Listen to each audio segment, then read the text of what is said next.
Indianapolis apartment, little Skylar Gardner huddled for warmth. This was hardly a home.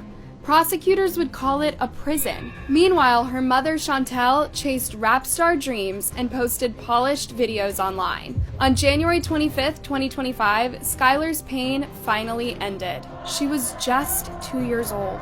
Chantel called 911, claiming she found her daughter cold to the touch under a dresser. She lied. The truth was much darker, much colder, much worse than anyone could imagine.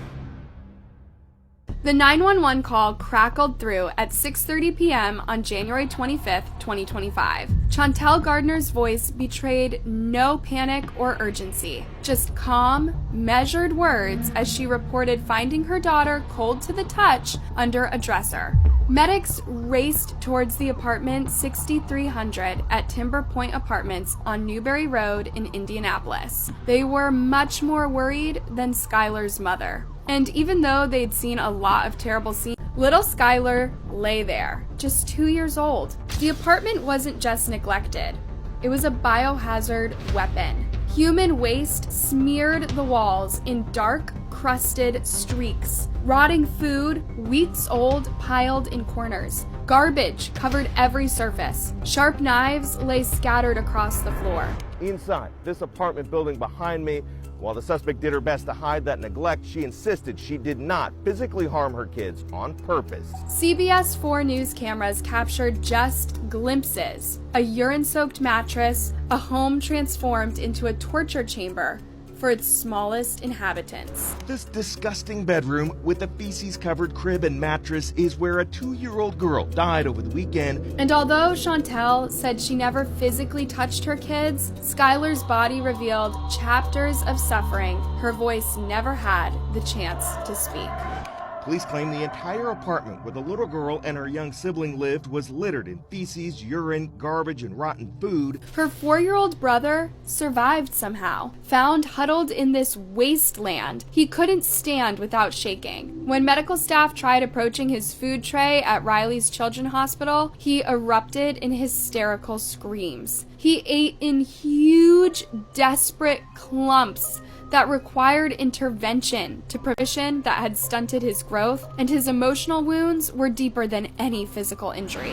It's so sad on so many levels. This was their daily reality. This was their normal. From the first moments, Chantel's story crumbled against the evidence. She claimed Skylar had been trapped accidentally under a dresser. Investigators photographed this supposed killer, a lightweight piece of furniture with fabric drawers, partially propped against a chair. It could not have trapped a toddler, could not have caused these injuries, and could not explain hypothermia. The timeline shattered too. Medical science doesn't lie. Rigor mortis told its own story. Skylar had been dead for many hours before her mother bothered to call for help. The evidence pointed to an unbearable truth. Every investigator saw the same grim picture. This wasn't a tragic accident. This wasn't momentary negligence. This was a child systemically abandoned by the one person meant to protect her above all others. This was a murder by the coldest form of neglect. The truth lay bare in that frozen apartment. Chantel Gardner had left her babies to die, one slow day at a time. Who was Chantel Gardner? To her online followers, she was Chantel Boyer, an ambitious rapper with dreams of stardom. On YouTube, Chantel posted rap videos. Confidence and swagger oozed from the screen. Her Facebook page never stopped. Post after post about her music, her career, her community work. She bragged about coaching a girls' basketball team, then wrote something that now makes your skin crawl. I don't trust nobody but my kids, and my second-born is a little iffy. These words hit differently after the way Skylar was found. The 33-year-old mom was all over parent groups online, sharing stories, giving advice, posting all about mom life struggles. Everyone thought she was juggling motherhood and music dreams like a pro. They bought the lie. All of it. While shooting videos in clean studios with perfect lighting all over parent groups online, sharing stories, giving advice, posting all about mom life struggles. Everyone thought she was juggling motherhood and music dreams like a pro. They bought the lie. all of it. While shooting videos in clean studios with perfect lighting, her babies were alone, starving, in filth. She confessed it all later. Every night she spent at her boyfriend's place, every day her children spent alone. Sometimes she'd swing by with cold fries. Most times she didn't bother. When detectives asked her why she didn't take care of the house, Chantel said she tried cleaning the walls and maintaining things, but eventually it became too overwhelming. Too overwhelming to clean walls.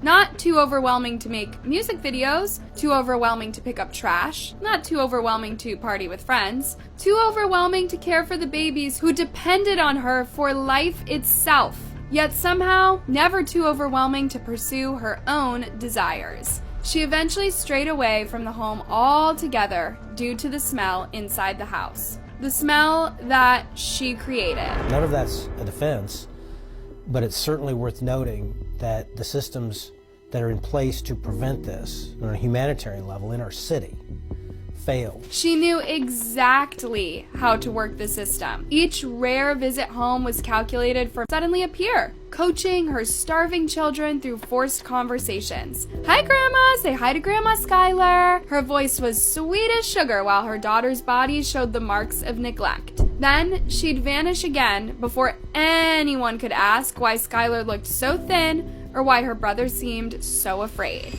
Doctor appointments stopped entirely. Too dangerous, too many professional eyes that might notice the bruises blooming across their small bodies. Chantel confessed to police that she avoided showering in that house because the smell before showering would stick to me right after I got clean. The irony was cruel. She couldn't tolerate for minutes the conditions her babies endured for months. Instead of scrubbing walls or picking up garbage, she simply stayed away longer. She systemically cut off anyone who might have saved these children. Family members who asked uncomfortable questions found themselves blocked. Mate Natelle Gardner really was a woman who chose rap videos over keeping her babies alive. A woman who let her 2-year-old die alone in the dark because coming home was too smelly. Her online life was perfect. Her real one was murder. Clearly, the state has a good case to show that she was neglect of a dependent. Behind Chantel Gardner stood Brian Thomas, her 30-year-old boyfriend. His role in Skylar's death would become a crucial part of the investigation. Initially, Thomas claimed complete ignorance. He told police Chantel had assured him the children were with relatives when she stayed at his place. But his story quickly unraveled under questioning. Text messages and phone records revealed a different narrative. The couple's relationship pattern emerged. Chantel spent up to 5 days a week at his place, rarely bringing her children, at most once a week. The last time Thomas had seen them, claimed complete ignorance. He told police Chantel had assured him the children were with relatives when she stayed at his place. But his story quickly unraveled under questioning. Text messages and phone records revealed a different narrative. The couple's relationship pattern emerged. Chantel spent up to 5 days a week at his place, rarely bringing her children, at most once a week. The last time Thomas had seen them was at his birthday celebration on December 27th, nearly a month before Skylar's death. During that time, he had noticed the children's condition, but chose not to intervene. He saw the signs of neglect, but remained silent, complicit through his inaction. A warrant was eventually issued for Thomas's arrest in aiding and abetting the crime. In a tragic twist, the children's biological father, living in Ohio with a disability, had granted Chantel full custody. He repeatedly tried to contact his children by phone and video chat, but Chantel systemically blocked his attempts. Just look at how many attempts he made. Don't forget about the video call with the kids, please. How are the kids doing? You did not call me. Merry Christmas. Are the kids up running around yet? Video call me if you can. If only he knew how their house looked during the last few months of Skylar's life. If only he didn't trust his ex when she said the kids were asleep, or she'd left her phone on silent for too long. Then he was blocked altogether. While thinking about how to approach this situation next, his daughter died alone and afraid. Other people chose to ignore the red flags. One of Chantel's neighbors would tell the police, "Yeah, we smelled something horrible coming from the flat for months. We thought about filing a report, but we never did." Another neighbor living in the same building said they'd heard toddler cries coming from that apartment repeatedly, but they just figured they were a rowdy kid. One report was made months before January. Someone had reported 2-year-old baby got found.